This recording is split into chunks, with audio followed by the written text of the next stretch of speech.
orang yang telah mengikuti sholat Id boleh tidak hadir Jumatan. Sebaliknya, yang tidak hadir sholat Id berarti dia harus Jumatan. Karena yang boleh di sini yang hadir sholat Id, yang tidak hadir harus Jumatan. Ya, ini kesimpulan yang pertama. Kesimpulan yang kedua, status bolehnya tidak Jumatan adalah rukhsah, sebagaimana disebutkan dalam hadis pertama yang tadi kita sebutkan. Zaid bin Arqam mengatakan bahwa Rasulullah SAW pernah sholat Id bertepatan dengan hari Jumat. Faqala, lalu beliau memberikan pilihan, faman syaa falyusalli wa man syaa ayyusalli falyusalli. Siapa yang ingin sholat silahkan kerjakan sholat. Maksudnya adalah siapa yang mau ikut Jumatan silahkan ikut Jumatan, dan siapa yang enggak ingin ikut ya silahkan pulang, tidak masalah. Baik, maka dalam hadis Zaid bin Arqam, di situ Nabi SAW atau Zaid mengatakan rakhasa fil Jum'ah, beliau memberikan keringanan bagi mereka yang mau Jumatan. Nah, jika kita simak di sini, status tidak boleh Jumatan adalah rukhsah, sebagaimana disebutkan dalam hadis pertama tadi. Karena itu jika tidak ada uzur dan kebutuhan mendesak, maka dianjurkan untuk tidak mengambil rukhsah dengan tetap menghadiri Jumatan misalnya.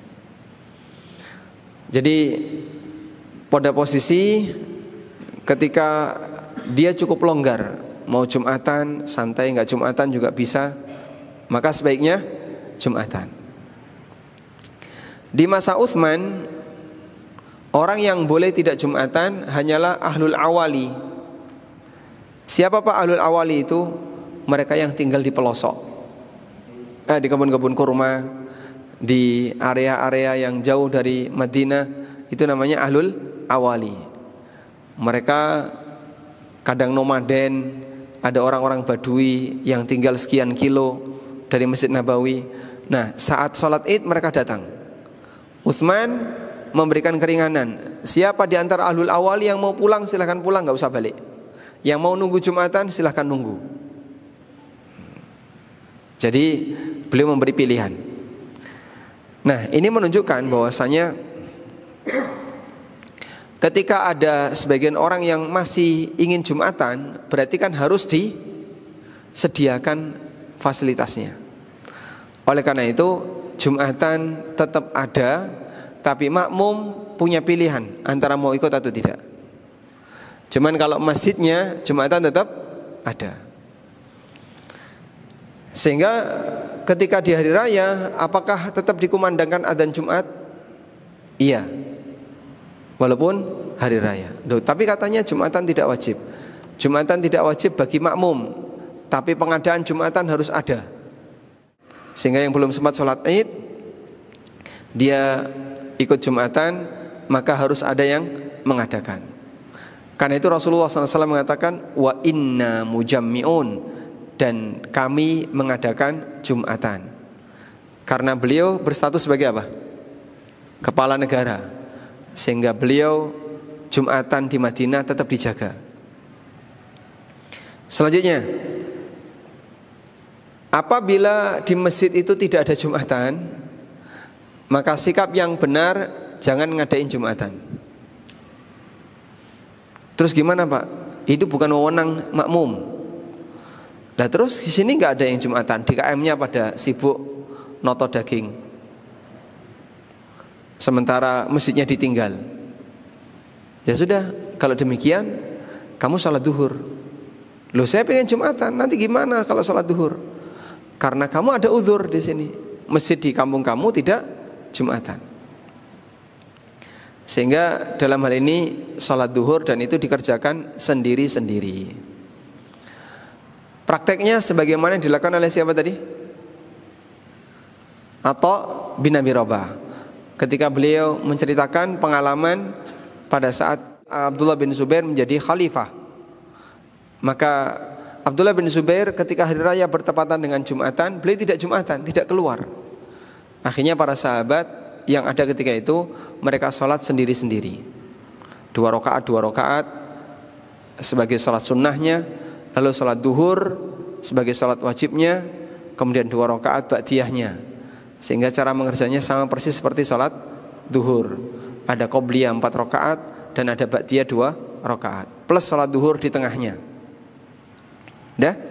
Dan itu dilakukan sendiri-sendiri, artinya tidak pakai jamaah.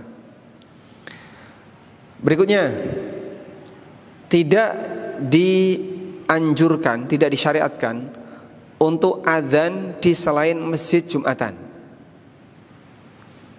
Tidak dianjurkan untuk azan di selain masjid jami'. Jadi ceritanya begini. Pada saat hari raya bertepatan dengan hari Jumat, maka musola itu tidak azan. Tapi yang azan cukup masjid yang dipakai Jumatan. Sudah? Padahal kalau sholat duhur, musola azan enggak? Musola azan, semuanya azan. Baik yang ada Jumatannya maupun tidak ada Jumatannya, ketika sholat duhur azan semua. Nah, pas ketika itu yang musola jangan azan. Sehingga tetap disuasanakan sebagaimana suasana Jumatan. Namun orang diizinkan mau Jumatan silahkan, tidak silahkan. Wallahu alam. Ini sebagaimana yang pernah difatwakan oleh Lajnah Daimah. Lajnah mengatakan la yushra'u fi hadzal waqti al-adzanu illa fil masajid. Pada waktu tersebut tidak disyariatkan untuk adzan kecuali di masjid allati tuqamu fiha salatul jum'ah, yang dipakai untuk salat Jumat. Fala yushra'ul adzanu li salati dzuhri dzalikal yaum. Sehingga tidak boleh adzan sebatas untuk salat duhur di hari itu. Sehingga di sana adzan kayak di musala. Pak, tadi di sini adzannya? Iya. Mau Jumatan tuh gimana, Pak? Wah, kami enggak menyediakan Jumatan nih. Nah, kalau kayak gitu jangan adzan, karena adzan di sini fungsinya tadi. Dia adzan Jumat itu hanya untuk panggilan di masjid jami' yang dipakai Jumatan. Wallahu a'lam.